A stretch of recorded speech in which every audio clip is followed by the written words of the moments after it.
Welcome to the 16th instalment of this journey across the Premier League series, in which we drop the fascinating history behind all the grounds in the Premier League. Today, we're off to the land of underrated rappers and the starting point of one of history's most well-known disasters. Get the contract out, put it on the table, let him sign it, let him write whatever numbers he wants to put on there, give him what he's done now since he's come in, and let him sign the contract and go. Ollie's lit the wheel, man, he's doing it, he's doing his thing. Man United are back. Ollie's lit the wheel, man, he's doing his thing. Man United are back.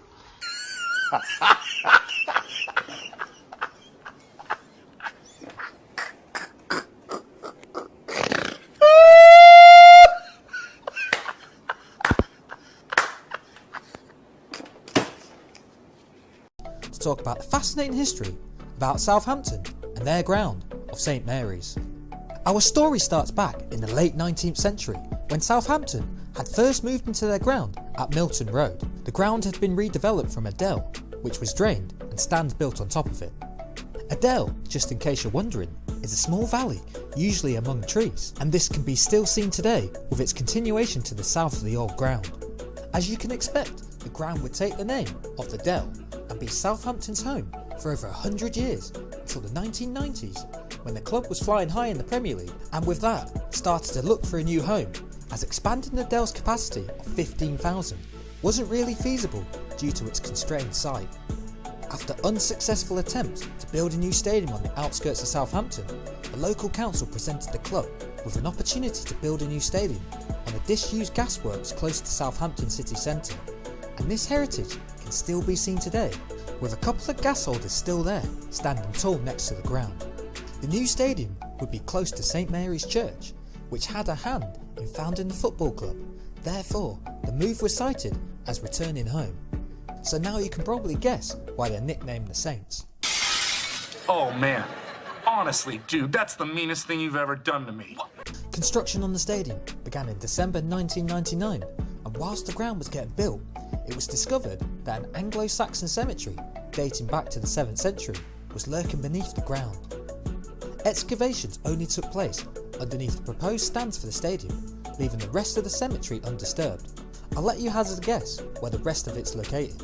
Yep, underneath the football pitch, so maybe Mo Salah isn't diving after all.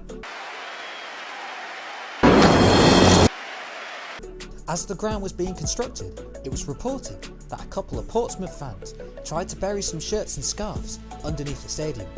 However, some eagle-eyed Saints fans managed to scupper the plot, digging up the Pompey apparel when the builders clocked off. Footballing rivalry at its finest. She and I enjoyed some banter together. The stadium was opened in August 2001, with the first match being against Espanyol, with the visitors spoiling the party, winning 4-3. The new ground would have a capacity of 32,000 fans, being the largest ground in the south of England, outside London of course, and was built in that 90s style bowl with cantilever roofs, making sure everyone could see the game without a post in the way, but with about as much character as a Harry Kane team talk. We killed that minute one, we press, we're aggressive, fucking chances, goals.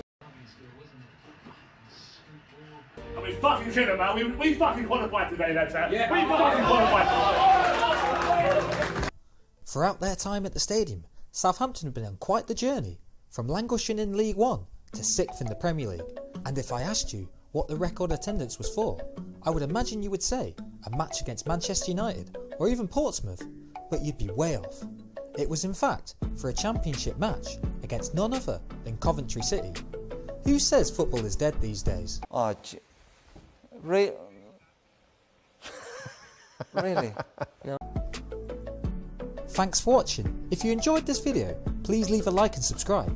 And if you fancy sharing the video too, that would massively help the channel out. What are your experiences of St Mary's? Feel free to leave a comment below. I'd love to hear them. Love it. Next up, it's that top 16 that's won as many trophies this century as Middlesbrough, Wigan and Portsmouth, just to name a few. I would class a typical Tottenham performance. They obviously will let you down most times. That's right, it's Tottenham and their ground, the Tottenham Hotspur Stadium. This has been a Civil Conversation, and I will see you in the next video.